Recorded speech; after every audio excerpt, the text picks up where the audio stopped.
Franchement, c'était très stressant parce qu'on se demandait quelle allait être l'issue. Je suis Camille, cuisinière indépendante entre autres, et j'ai créé la Yogizine en 2020. Bienvenue dans cette série chronique de chef où je vous raconte le quotidien d'une chef à son compte, entre prestations, création de contenu et gestion.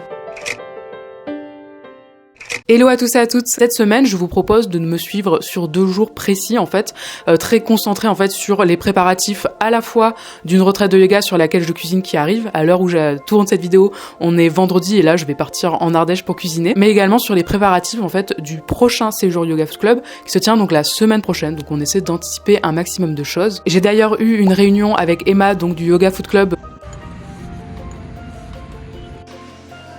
Le but de cette matinée ensemble, en fait, c'était vraiment de régler le cadre temporel, on va dire, de notre séjour, c'est-à-dire de à peu près déterminer qu'est-ce qu'on fait à quelle heure. Former cuire les sablés, ganache choco, joji, enfin atelier je veux dire. Faut que ça repose au frais. On peut faire une avance peut-être. Faut quand même que ça repose un moment au frais. Hein. Parce que tu fais chauffer le lait, tu fais fondre sur le chocolat. Ouais, c'est ça. Et après, en fait, en gros, tu rajoutes après, tu mets la crème fraîche, enfin la crème à monter, quoi. Ouais. Il faut le remettre au frais, en fait, parce qu'il faut que la ganache refroidisse. Mais ce qu'on peut faire, c'est ça. Et on la monte pendant l'atelier. Non, c'est pas possible ça. Que nous, on fait juste la ganache. Oui, si, on peut monter. Oui. Mais ça veut dire qu'il faut la faire à l'avance, quoi. Parce que soit on la fait à l'avance, soit on fait une toute petite partie avec les participants. Et ça nous permet quand même d'avoir une sorte de colonne vertébrale à suivre, d'éviter d'être trop en freestyle, surtout pour pouvoir en fait tout simplement être au mieux avec nos clientes, avec nos participantes en fait, au lieu de réfléchir à plein de choses.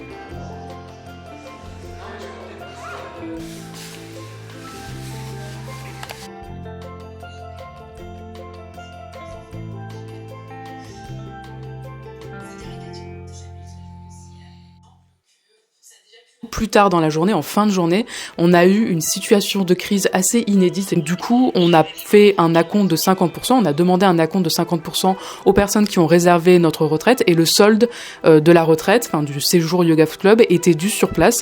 À savoir que, en fait, il y a eu un petit souci de compréhension de la part de la cliente et aussi, bien sûr, on a réfléchi à nous-mêmes comment on avait communiqué les choses. En tout cas, par rapport au solde restant. On peut pas laisser ça passer, tu vois, en fait. Quitte à les perdre en fait, parce qu'en fait c'est complètement injuste pour les autres participants, tu vois. Ah non, mais c'est impossible de pas les faire payer. Et en fait il y a eu une petite incompréhension par rapport à ce solde. Franchement c'était très stressant parce qu'on se demandait quelle allait être l'issue. Ça met dans le désarroi autant notre participante qui potentiellement perd son acompte parce qu'elle ne peut pas venir au final, que nous en fait à 10 jours en fait de perdre une personne, on n'est pas sûr en fait de pouvoir retrouver quelqu'un en fait pour la remplacer. Donc ça veut dire qu'il y a un vrai manque à gagner en fait de notre côté aussi. Donc on est resté à peu près 1h30, même 2 heures je pense, au téléphone en fait pour échanger ensemble sur comment aborder les choses, etc. Oh my god. Oui, donc, ok, donc là, ce qui peut se passer, c'est qu'elle va dire, ah mais on peut pas. Oui. On annule. Oui.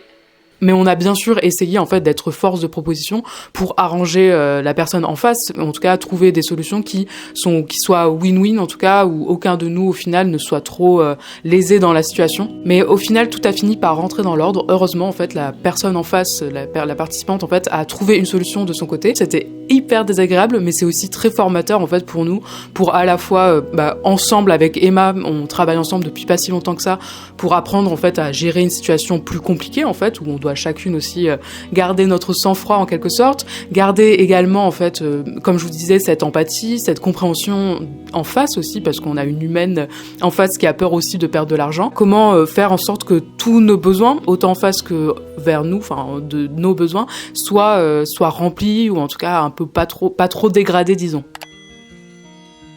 Je viens de terminer en fait à la fois mes menus, à la fois les fiches techniques, c'est-à-dire en fait les recettes en fait que je vais pouvoir suivre, et je vais imprimer tout ça pour ne pas dépendre en fait de mon téléphone parce que c'est un peu chiant. En plus des fois on a les mains grasses et tout quand on cuisine, donc c'est mieux d'avoir juste le papier. Et donc là en fait j'ai fait ma liste de courses que je vais aller imprimer. J'ai tout copié-collé en fait, j'ai demandé à ChatGPT en fait de me faire la liste par catégorie. Je lui ai donné les catégories que je souhaitais, c'est-à-dire épices et condiments, huile, vinaigre, épicerie, fruits, légumes, etc.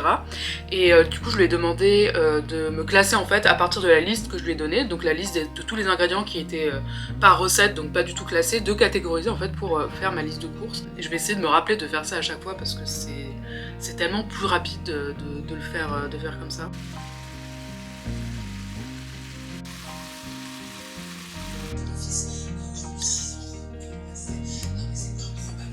J'ai vraiment envie d'installer l'habitude de prendre du temps avant une prestation, en fait, un week-end. Là, par exemple, donc demain, là on est jeudi, demain, vendredi, je pars en Ardèche pour une prestation tout un week-end, donc pour une retraite de yoga, pour vraiment y aller tranquille, parce qu'après, je sais très bien que les prestations, en fait, ce sont des moments où je suis à 200%, c'est-à-dire que je me lève tôt, je me couche assez tard, j'ai beaucoup d'interactions sociales, même si j'adore ça, ça reste quelque chose de très prenant.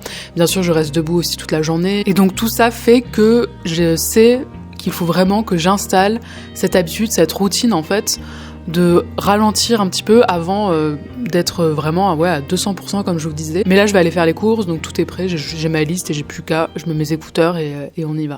Là je vais me mettre en route vers les courses, il est 13h, mon objectif c'est de revenir chez moi d'ici 16h, donc de mettre au global 3 heures avec les trajets compris, c'est la mission du moment. Je sais pas du tout comment les gens font pour filmer en voiture, en vrai c'est hyper galère. Enfin, c'est-à-dire que je ne vais pas filmer pendant que je roule, mais juste en fait d'essayer de trouver des angles, c'est impossible.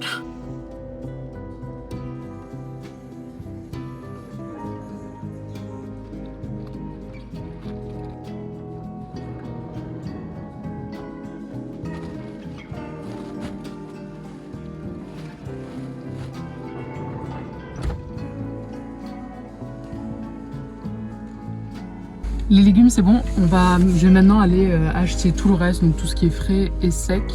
Et je vais diviser ça en 2 magasins, Carrefour et le bio aussi pour certaines choses.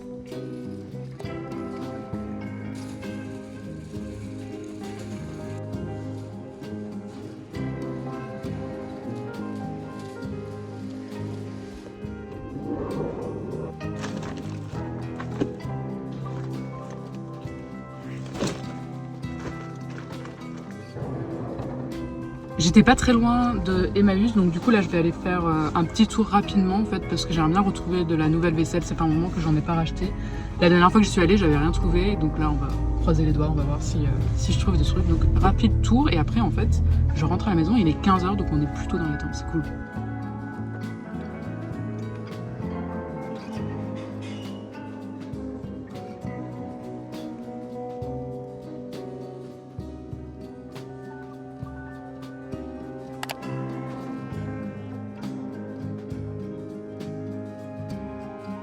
Et on est donc rendu vendredi matin, là au moment où j'enregistre cette vidéo, je vais partir en Ardèche, donc j'ai à peu près 2 heures de route. Mais je vous montrerai toutes les coulisses d'une prestation de cuisine la semaine prochaine, puisque au moment où j'enregistre, donc je n'ai pas encore vécu cette prestation, je vais tout vous filmer et ça sera l'objet de l'épisode 6. Si vous voulez suivre cet épisode, si vous voulez suivre cette série, n'hésitez pas à vous abonner à la chaîne et je vous retrouve donc très vite.